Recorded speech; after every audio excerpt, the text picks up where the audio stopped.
Welcome back, everyone. Before we dive in, make sure you drop your thoughts and the lessons you took from this story in the comments. And don't forget to like and subscribe. Let's get into it. My name is Corey. I am 29 years old. And 5 days before Thanksgiving, a message on my phone rearranged everything I thought I had pinned down. My girlfriend, Tiffany, 27 years old, had been a presence at 3 of my family's holidays already.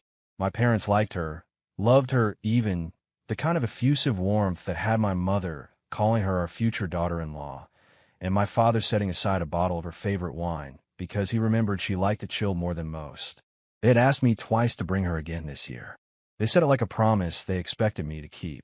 The text came through mid-afternoon, right in the middle of an incident at work with a cranky application server.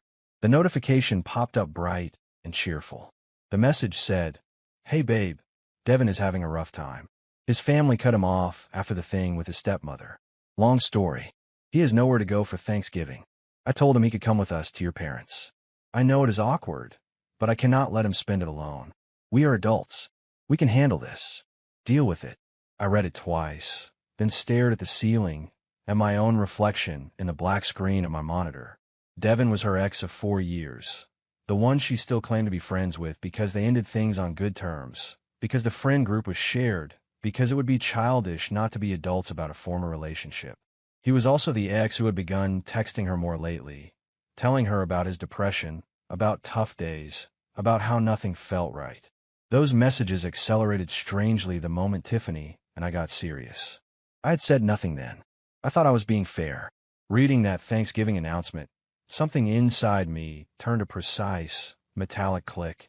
I typed my reply carefully. "I will let them know." Tiffany sent back 2 hearts, and "I knew you would understand, babe." I set my phone face down. I did not text my family that Tiffany planned to bring Devin to my parents' home. I sent a different message, one I wrote once and revised twice until it sounded annoyingly professional and unfortunate.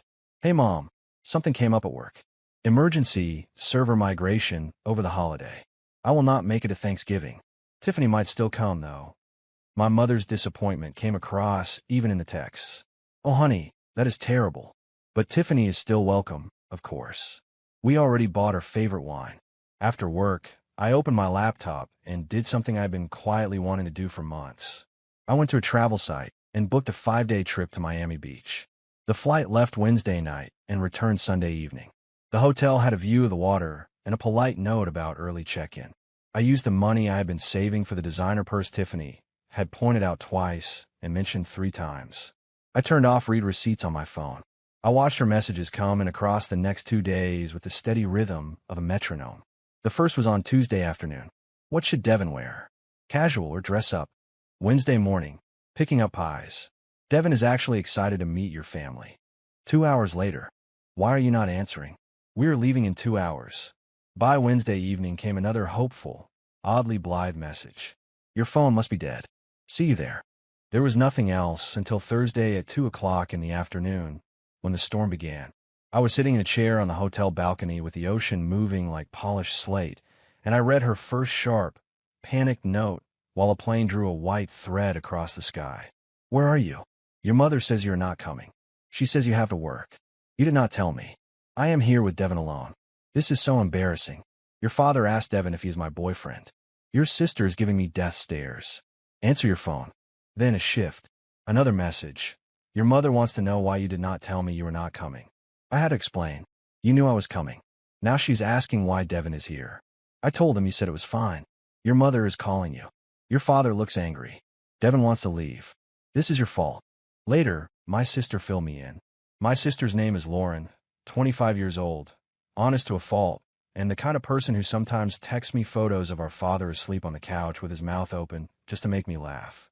She said Tiffany had arrived at our parents' house at 1 o'clock, all smiles, holding 2 pies, with Devin slightly behind her carrying a flimsy grocery store bouquet. Our mother opened the door, expecting Tiffany alone, and asked, "Oh, who is this?" Tiffany said, "This is Devin. My ex, my friend." Corey said it was okay. Lauren said our mother's face went through 3 distinct phases: confusion, calculation, and a bright, brisk politeness that could cut glass. Our mother said, "Corey is not coming, dear. He has to work. Did he not tell you? Tiffany's color drained. She tried to recover, saying she must have forgotten to mention the work thing, except she had already told my mother that I knew she was coming and, by extension, that I knew Devin was with her. It was one of those moments where the math does not work, and everyone in the room understands it does not work. They still invited them in because my parents are polite. Dinner, Lauren said, was something between a waiting room and a deposition. My father grilled the food and, gently but unrelentingly, grilled Devin. He asked about his job. Devin said he was between opportunities. He asked about his living situation. Devin said he was staying with friends for a while. He asked how long he had dated Tiffany. Devin said 4 years, and then admitted why they broke up. He had cheated. Tiffany had not mentioned that piece to my family. My Aunt Denise, God bless her honesty after a glass of wine, asked Tiffany in front of the mashed potatoes, "So you brought your ex-boyfriend to meet your current boyfriend's family, but your current boyfriend is not here. That is interesting." Devin, reaching for easy conversation, tried to talk football. Nobody in our family watches football. He ate 3 plates of food, asked if he might take leftovers, and kept calling my mother Mrs. T, which she hates with the kind of quiet dignity that she only expresses later, privately, when she tells us, "I am not Mrs. anything to strangers." Tiffany kept checking her phone, offering nervous explanations with a smile flinching at the edges. "Corey is probably just busy with the server thing," she said. Lauren told me she looked ready to cry, and also very much like someone who had built a rickety bridge and was now hearing the wood crack beneath her feet. They left after 2 hours of clumsy pleasantries. My mother sent me a text that evening that said only, "We need to talk about Tiffany. Call me when you get this." I was still on my balcony in Florida, the sky bruising into evening, the water lit like it had its own electricity. On Sunday night I flew home, tanned and young again somehow, because the beach and the heat can feel like a return. I had 73 messages waiting, and I scrolled through them with an odd mixture of sadness and relief. I admit something. Reading them on the hotel sand with a mild drink in hand had been a little satisfying. I did not tell Tiffany I was back. I posted a single photograph on Instagram of the sunset behind a line of low buildings with a caption that said, "Sometimes you need to step back to see things clearly." Tiffany saw it within minutes. The call started immediately. I let them ring to voicemail while I unpacked in deliberate slow motion. When I finally answered on the 5th call, the first thing I heard was the edge on her voice. She said, "Where were you?" I said, "Miami Beach. Good trip. How was Thanksgiving?" She said, "Are you serious right now? You left me alone with Devin at your family's house." "I told you I would let them know," I said. She said, "That is not what you said. You said you would tell them about Devin." I said no. "You said Devin was coming and to deal with it. So I dealt with it by not being there." She said, "You humiliated me." I said, "You humiliated yourself by bringing your ex-boyfriend to my family's Thanksgiving without actually asking me." She said, "I told you he had nowhere to go." I said, "That is not my problem. Or rather, it was not my problem until you try to make it my problem." There was a silence that carried losing patience, like a fragile plate. She said, "You were a child for running away instead of dealing with things like an adult."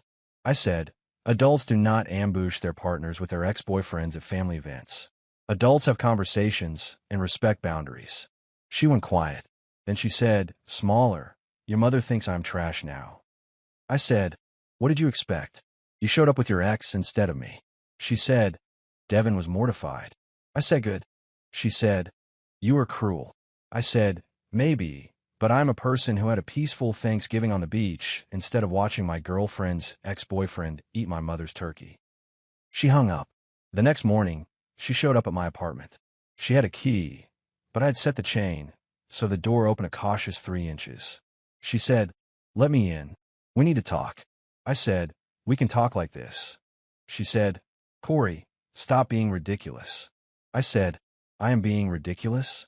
You told me your ex-boyfriend was coming to my family's Thanksgiving and to deal with it." She said, "I was trying to be a good friend to Devin." I said, "What about being a good girlfriend to me?" She said, "You abandoned me." I said, "You replaced me with your ex-boyfriend at my own family's dinner table." She started crying. She said, "You do not understand. Devin has been through so much. His stepmother accused him of stealing. His father took her side." I said, "That is not my problem." She said, You are heartless. I said, no, I just have boundaries. She said, your family probably hates me now. I said they do. She flinched. I did not enjoy saying it, but I did not lie. I said, my mother called you that tacky girl who brought her ex-boyfriend to Thanksgiving. My father said you have no class. Lauren thinks you are either cheating or careless. She whispered, how could you do this to me? I said, Tiffany, you did this to yourself. You made a unilateral decision about my family's holiday. You told me to deal with it, as if I'm a person you can walk over. So I dealt with it by removing myself from a situation you created without my consent. She said, we are supposed to be a team. I said, teams make decisions together. You made this decision alone. She wiped her face and tried a different approach. She said, look, I'm sorry. I should have asked, but what you did was worse. You humiliated me in front of your entire family. I said no. You humiliated yourself by showing up with Devin. I just was not there to witness it.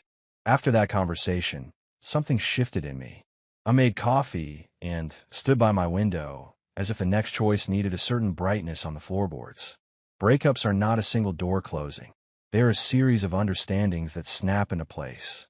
I had been easygoing for so long that easygoing had become a synonym for not having a say. I thought about the dinners where Tiffany chose the restaurants, and I said yes. I thought about weekends shaped around her preferences. None of that was unreasonable. Neither was asking me to house her ex-boyfriend at my family table, except it was deeply unreasonable, and she had treated it like a given. After Monday's confrontation, Tiffany escalated. She called my mother directly. My mother told me about it later with a sigh that sounded like she had just emptied a heavy grocery bag. Tiffany said, Corey's mother, this is Tiffany. I want to apologize for Thanksgiving and explain. Corey and I had a miscommunication. He was supposed to tell you about Devin coming, but he must have forgotten because of work stress. You know how men are with details. My mother's response was clean and sharp. She said, Tiffany, my son told me on Monday he was not coming. You arrived Thursday, saying he knew you were coming. There was no miscommunication. You did not tell the truth. Tiffany tried to recover. She said, I did not mean, my mother said, and bringing your ex-boyfriend to a family holiday without clearing it with anyone was disrespectful. Devin had nowhere else to go is not a reason to expect our family to accommodate him at our table. That is not our problem, dear. Tiffany said, that sounds cruel. My mother said, it is not cruel to have boundaries. Frankly, after meeting him, I can understand why his family is exhausted. Tiffany hung up on my mother. Then there was the social media performance. Tiffany posted, when you try to be a compassionate person and help someone in need, but your boyfriend is too insecure to handle it. Spent Thanksgiving being interrogated by his family while he was nowhere to be found. Some people's true colors showed during the holidays. Her friends gathered in the comments. You deserve better. Men are fragile. He sounds controlling. Lauren saw it and replied with the precision of a scalpel. Compassionate? You brought your ex-boyfriend to someone else's family dinner without permission. Corey was not insecure. He was smart. Hashtag Team Corey. Tiffany deleted Lauren's comment, but screenshots moved through our family group chat like birds. Devin decided to insert himself. He sent me a direct message that said, Bro, what you did was messed up. Tiffany was trying to help me, and you made it weird. Grow up. I replied, the unemployed man who ate 3 plates of food bought by strangers is telling me to grow up. You spent Thanksgiving in a house where nobody invited you because your own family is done with you. Focus on getting your life together instead of texting your ex-girlfriend's boyfriend. He blocked me. Good. Sometimes a door slams in just the right way. On Wednesday, Tiffany appeared in my office during lunch, carrying a bag from my favorite sandwich place. She said, can we please talk? I brought lunch. I said, Tiffany, you need to leave. She said, 5 minutes, please. Security was already glancing over. I did not want a scene at the front desk where the receptionist knows everyone's names and birthdays. We went outside and sat on a bench in the plaza, where a mild wind can sometimes trick you into forgiving things too easily. She unpacked the sandwiches like everything was normal, the usual pickles and napkins arranged carefully. She said, I have been thinking. We both made mistakes. I should have asked about Devin. You should have communicated better. We can move past this. I said, no, she flinched. I said, Tiffany, this is not about Devin.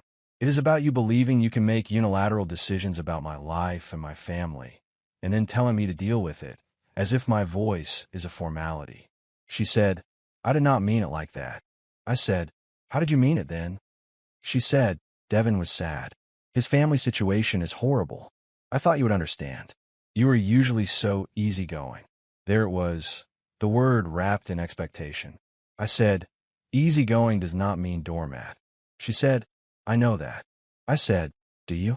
Because you have been making decisions for months, where we eat, who we see, what we do. And I have gone along because I wanted to make you happy. But volunteering my family's Thanksgiving for your ex-boyfriend, that is where I draw the line. She said, so you are breaking up with me over this? I said, I am breaking up with you because you do not respect me. Thanksgiving just made it clear. She started to cry again, quiet and contained, the way someone cries when they're also listening for footsteps. She said, but I love you. I said, you love having me around. There is a difference. She stared at me, and for a moment I thought she might laugh from disbelief, but she did not. She took a breath, stood up, and left the bag on the bench. I watched her walk across the plaza, shoulders straight, then sagging. The sandwich, roasted turkey, Swiss, mustard, was exactly what I usually order. I threw it away. It felt sacrilegious to waste good food, but food has a way of holding memory, and I did not want that particular memory attached to mustard on my fingers. What came next was a version of scorched earth. Tiffany's best friend, Whitney, called me Thursday night. She said, you need to take Tiffany back. I said, no, I do not. She said, she is a mess. She has not eaten in days. I said, I saw her eat a sandwich yesterday. She said, she is heartbroken. I said, she brought her ex-boyfriend to my family's Thanksgiving and told me to deal with it. Whitney said, she was trying to help a friend. I said, if your boyfriend brought his ex-girlfriend to your family's Thanksgiving without asking, would you be calm? Whitney said, that is different.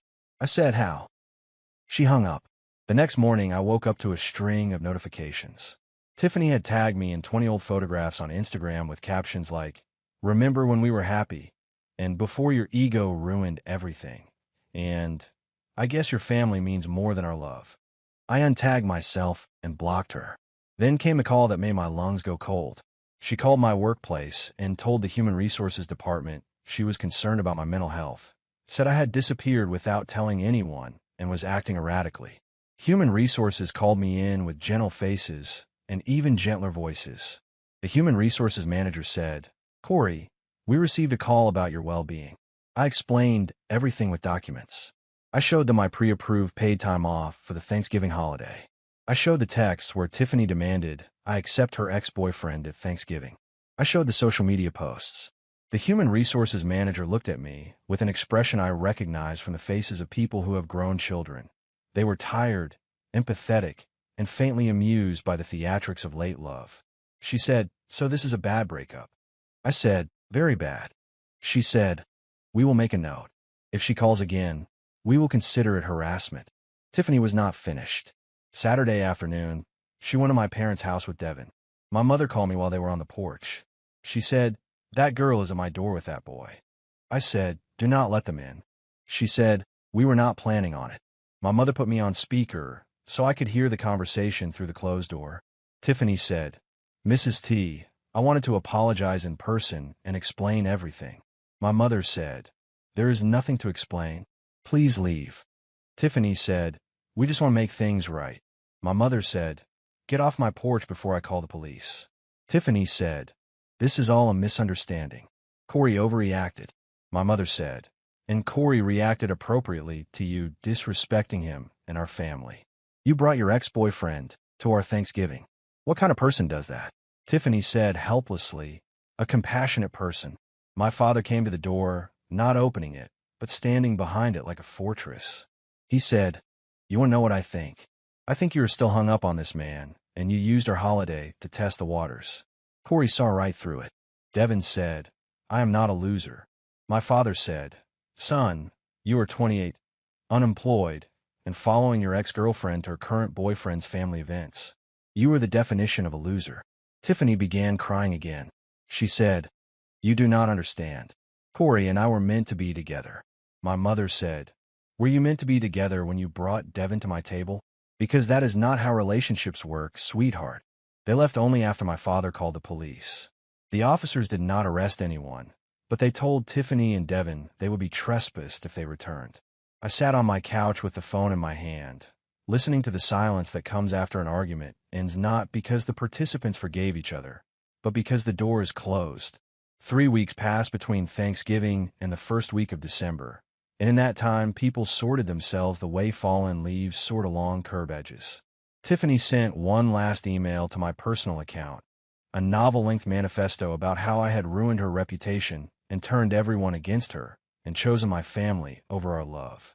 She demanded I reimburse her for the pie she had brought, $60, the gas to drive to my parents' house, $20, and the emotional distress I caused, for which she did not put a number, but insisted that I owed her compensation.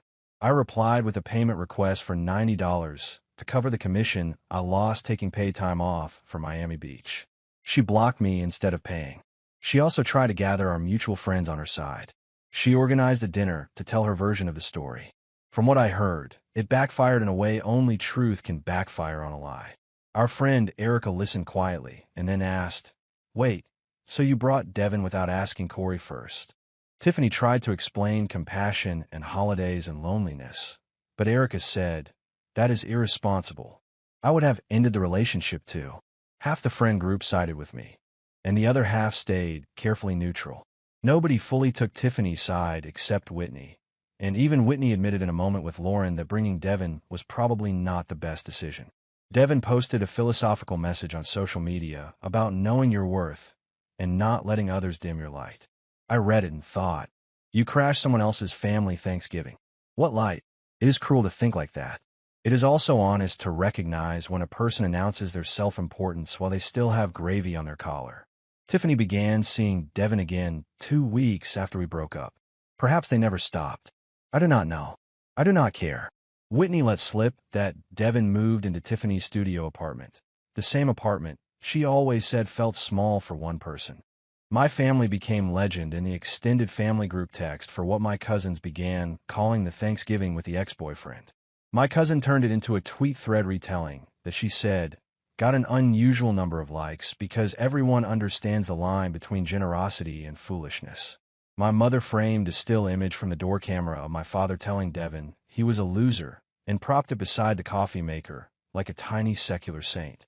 Lauren changed her Wi-Fi password to Devin is not invited. It was petty. It was also a clean joke we all needed. Christmas passed with a quieter dignity than Thanksgiving. My parents texted, "Just family this year, right?"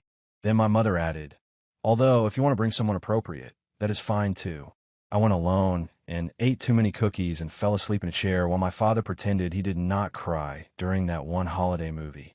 The heat clicked on and off as if it were keeping time.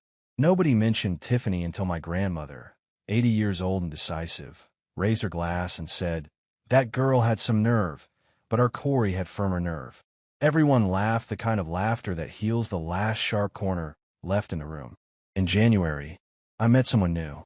Her name is Naomi. We met at the gym because the new year inspires everyone to lift things and put the back down.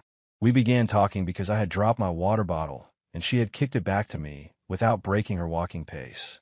We had coffee once, then again, then decided to see if we made sense in the real world of errands and errands rescheduled. At some point I told her the Thanksgiving story. She laughed so hard she had to hold the railing on the treadmill and said, "Wait, she actually brought him to your family's dinner without asking? That is sociopathic." I asked, "What would you have done?" She said, "Same as you, except I would have booked a trip to New Orleans or San Diego. Miami Beach is too close." But the beach was a good call. I said, "You like beaches?" She said, "I like choices, especially the kind that tell a person who you are."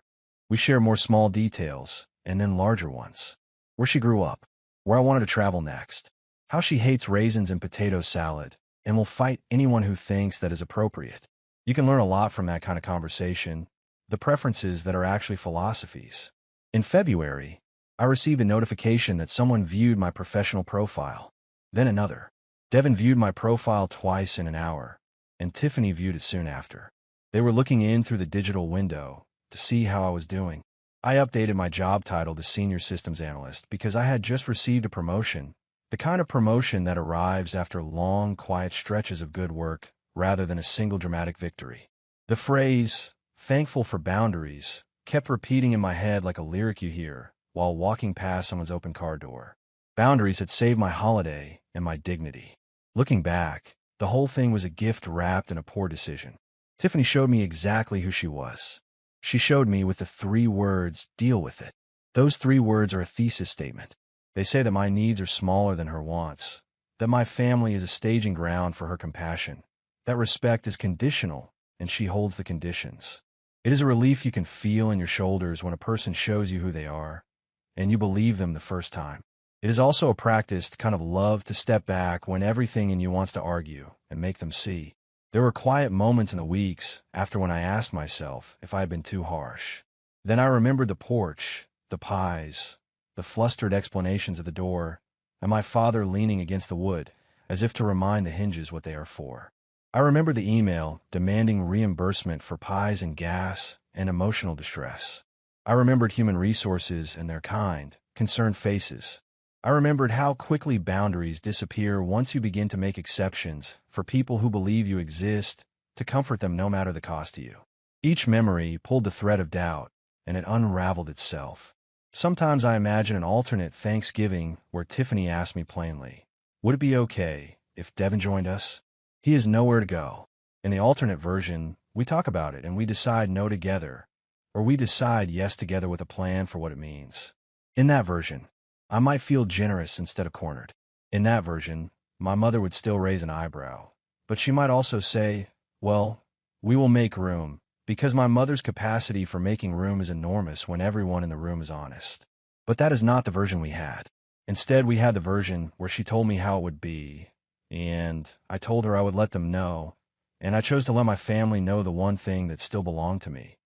I would not be there. It was not a trick. It was not vengeance. It was a clean refusal to be dragged into a theater where my role had already been written. I booked a flight and sat by the water, and I learned that no is a gift you give to yourself that becomes a gift to everyone who loves you enough to respect it. Naomi and I moved slowly. We had dinners that involved small talk about big ideas and big talk about small preferences. She told me about her work and the satisfaction of finishing something complicated. I told her about servers and migrations and the particular joy of solving a problem that people think is impossible until it is done.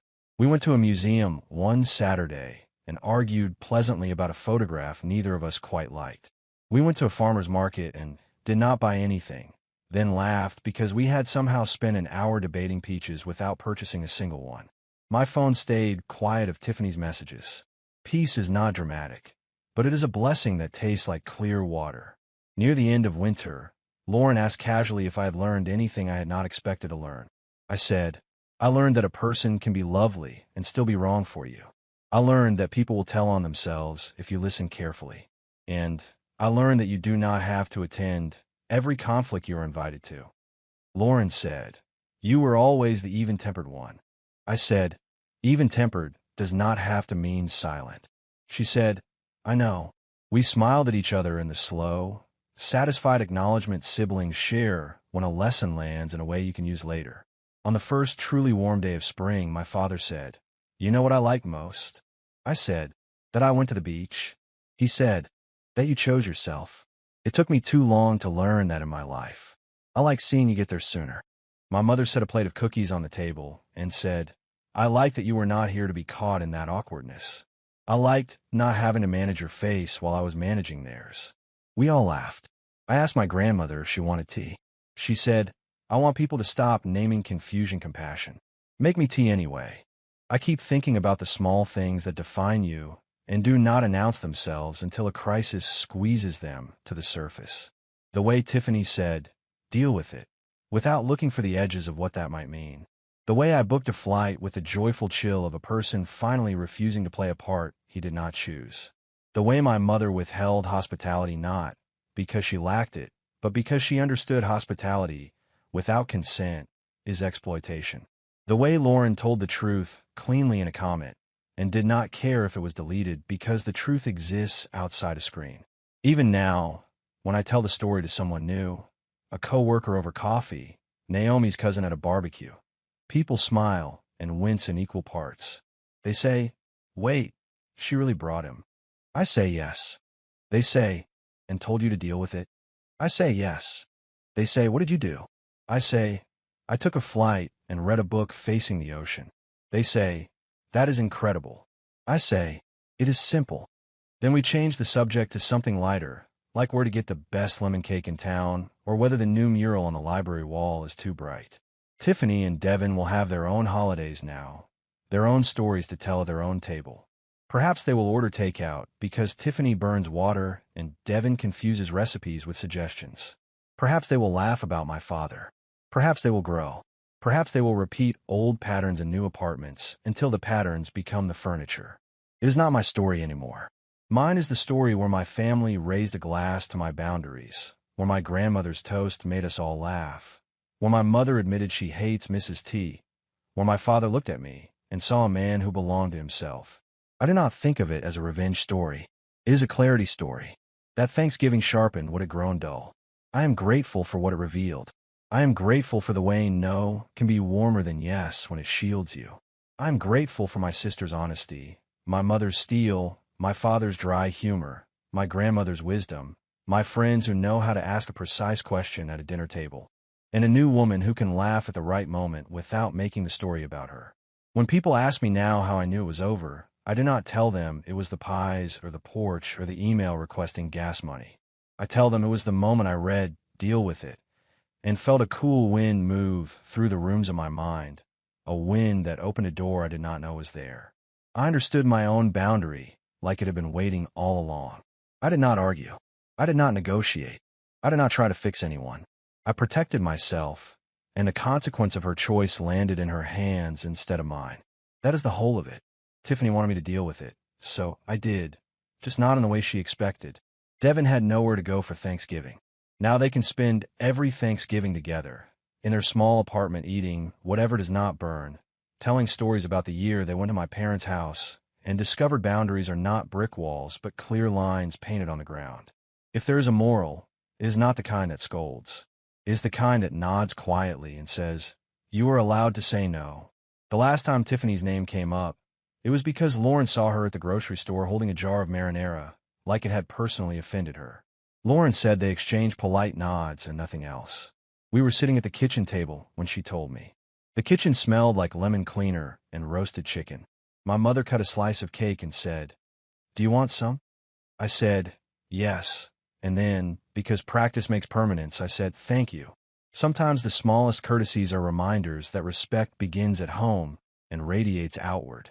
There is a photograph on my phone from Miami Beach. The ocean thrown into silver by a cloud, a line of birds like punctuation marks, a paper cup sweating on the table. I keep it not because it was the most beautiful sunset I have ever seen, but because that was the night I read my messages and felt relief instead of dread. That relief had a flavor, slightly salty, slightly sweet. You can live a long time on that kind of relief. You can build a better year with it. You can walk into the next holiday wondering what pie to bring instead of who might crash the door. Naomi and I took a short trip in late spring to Charlotte, just to test how we traveled together. She teased me for overpacking. I teased her for mapping out every coffee shop within a mile of the hotel. We laughed in the airport when a child ran circles around a display of neck pillows. On the flight home, she rested her head on my shoulder, and I thought, this is what it feels like when the person next to you has her own center of gravity and respects yours. It is soft. It is quiet. It is unremarkable until you have lived through the opposite. My father still calls Devin leftover boy. My mother still calls Tiffany that tacky girl with the ex-boyfriend. Lauren still grins like a lawyer in a good cross-examination when she remembers her comment. My grandmother still insists on a toast to my boundaries. We're not perfect. We're not saints. We are a family that survived an odd social experiment with our dignity mostly intact and our sense of humor sharpened by the absurd. Every so often, my mother will look at the framed door camera still on the counter and say, "I really should put that away." She never does. And every so often, on a quiet afternoon when my email inbox is a manageable landscape and the coffee is just right, I think of Tiffany's 3 words and the reply I never sent. I dealt with it the best way I knew how. Then I close my eyes and see the water moving steadily under a sky that does not apologize for its choices. And I remember that the simplest narratives often carry the most weight. A person tried to tell me who I had to be. I declined. A holiday stayed a holiday. A life got lighter. That is all the story requires. No grand conclusion. No lecture. Just the truth written plainly.